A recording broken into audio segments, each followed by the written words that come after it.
नमस्कार, जोहार। आप देख रहे हैं न्यूज रांची में। शराब घोटाले मामले में आईएएस विनय चौबे को गिरफ्तार किया गया है, जिसको लेकर आज भाजपा प्रदेश कार्यालय में एक प्रेस कॉन्फ्रेंस रखा गया, जिसमें बाबूलाल मरांडी ने कहा कि कई बड़े चेहरे को छिपाने के लिए ये साजिश रची गई है। मौके पर क्या कुछ कह रहे हैं बाबूलाल मरांडी जी, आइए आपको सुनाते हैं। ये मामला तो आज नहीं, कल ये जांच होगी, क्योंकि मामला छत्तीसगढ़ में एफआईआर वहां हो गया और उसके बाद अक्टूबर में यहाँ पर क्या कहते हैं उसको पी जो प्राइमरी इंक्वायरी ऐसी सेटअप किया गया, क्या कहते हैं पी, हाँ, तो ये सेटअप किया गया और उसके बाद भी कोई एफआईआर नहीं हुआ था। एफआईआर कब हुआ? तो कल एफआईआर हुआ, आप सबकी जानकारी के लिए। कल एफआईआर करके गिरफ्तार करके विनय चौबे को जेल भेज दिया। यानी बड़ा इंटरेस्टिंग है, क्योंकि ये केस जब छत्तीसगढ़ में केस एफआईआर हुआ और छत्तीसगढ़ की गवर्नमेंट ने उस केस को सीबीआई ईडी को हैंडओवर कर दिया जांच के लिए, और उसके बाद यहाँ पर हड़बड़ी में जांच प्रारंभ हो गई और उसके बाद क्या कहते हैं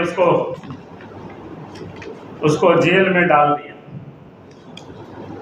यानी ये क्या है, पूरी तरह से क्या कहते हैं उसको पूरे भ्रष्टाचार में पर्दा डालने के लिए या बड़ी मछलियों को बचाने के लिए एक सोची समझी एक षड्यंत्र है, उसका एक हिस्सा है। और किस प्रकार से झारखंड में सरकार काम कर रही है,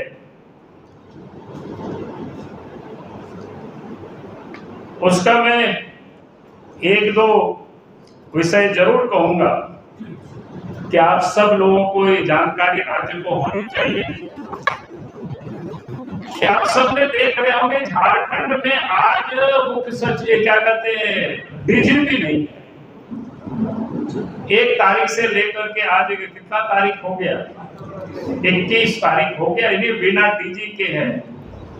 और जिसे डीजी का काम लिया जा रहा है, समझिए वो डीजी नहीं है, कानूनन रूप से इलीगल तरीके से उसे काम कराया जा रहा है। फिर उनको क्यों बिठाया गया है, अब ये समझ में आने लगा धीरे धीरे।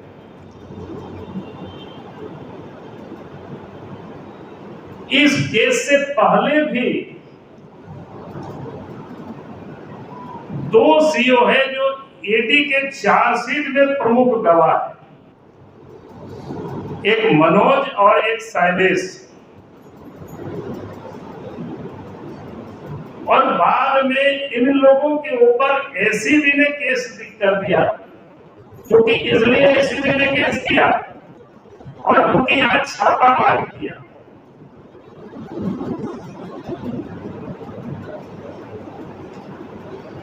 ताकि उनके ऊपर मामला को लटका करके रखा और उन लोगों को ये धमकी दिया जा रहा है ताकि ईडी की गवाह से वो मुकरे, और नहीं तो उनके खिलाफ यहाँ पर कार्रवाई होगी। अब जरा ये सोचिए कि डीजीपी को क्यों रखा गया है। उसका ये 2 अंचल अधिकारी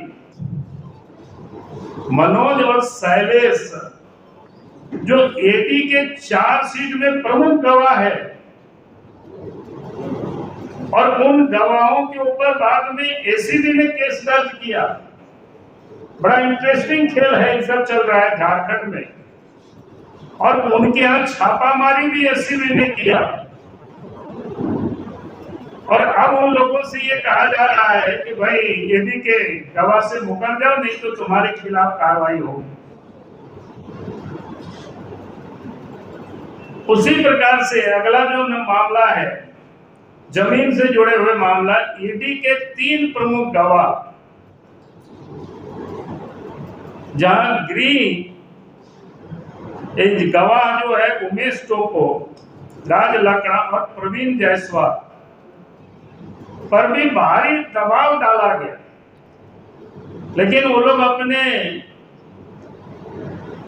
बयान से मुकरे नहीं, तो उन लोगों को जेल भेज दिया।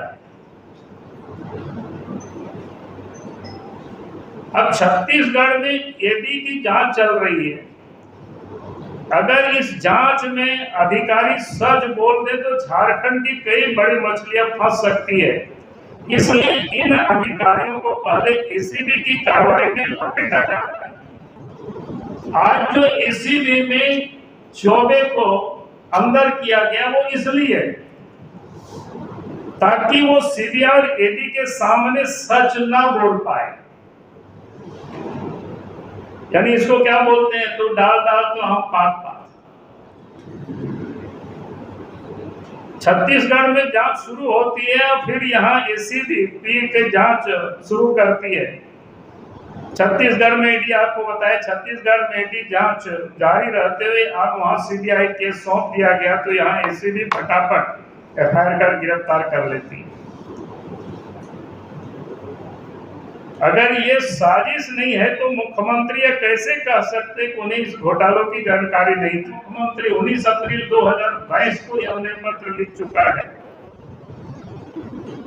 वो शराब घोटालों को लेकर के, लेकिन मुख्यमंत्री ने उस पर कुछ नहीं किया, बल्कि उस घोटाला में मुख्यमंत्री भी शामिल है, अगर हम कह सके, कह रहे हैं।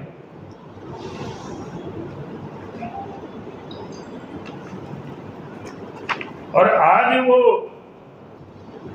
चौबे को पकड़ करके ये भ्रम की स्थिति फैलाना चाहते हैं कि ताकि हम उस घोटाला में शामिल नहीं है, घोटाला बाजों को हम पकड़ रहे हैं।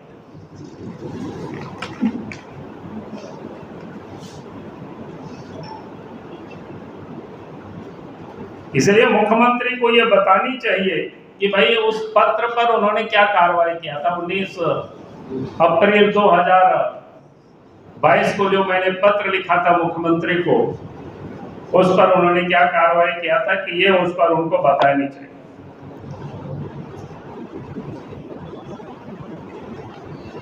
और ये भी जानकारी जो हमको मिला है कि शायद ईडी ने विनय चौबे को गिरफ्तारी के पहले उनको शायद बुला चुके थे। उनको अब गए थे कि नहीं गए थे ये पता नहीं, लेकिन उनको बुला चुका था। ये तो शायद अखबारों में भी छापा है, आप सब लोगों ने देखा है जगह जगह समय समय पर।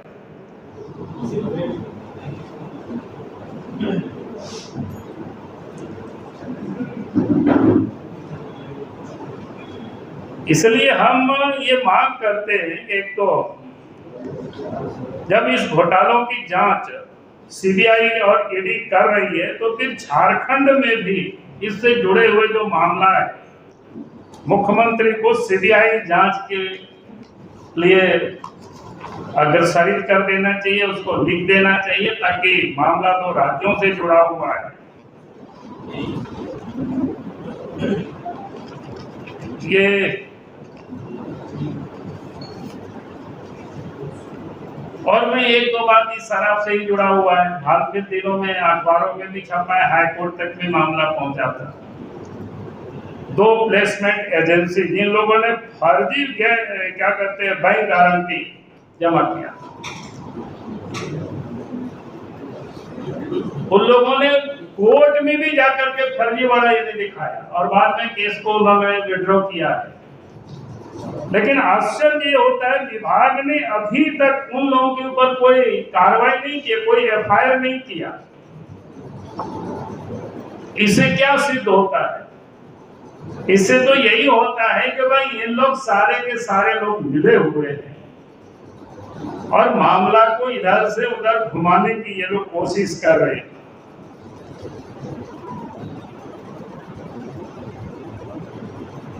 इन लोगों ने जितनी बड़ी गड़बड़ी की है कि बिना टेंडर के सब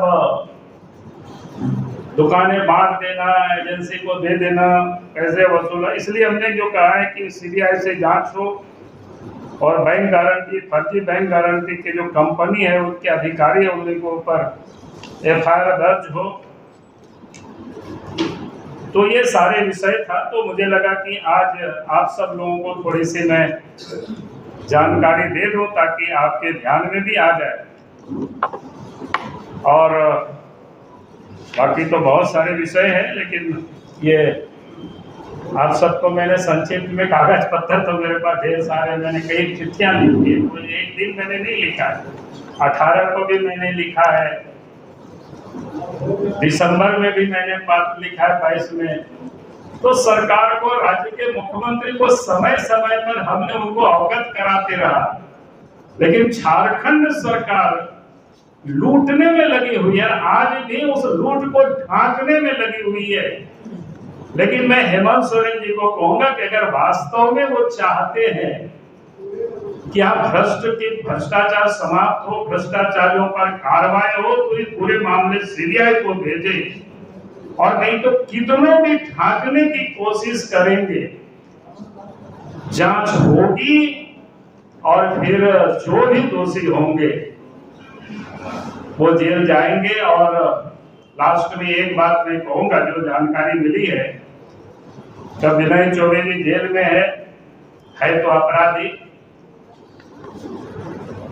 लेकिन सुनते हैं कि शायद वो गंभीर बीमारी से भी थोड़ा पीड़ित है, तो सरकार उसकी देखभाल करे ताकि सड़क घोटाले के महत्वपूर्ण में से एक है, कोई दुर्घटना ना हो जाए, सरकार को चिंता करनी चाहिए। बहुत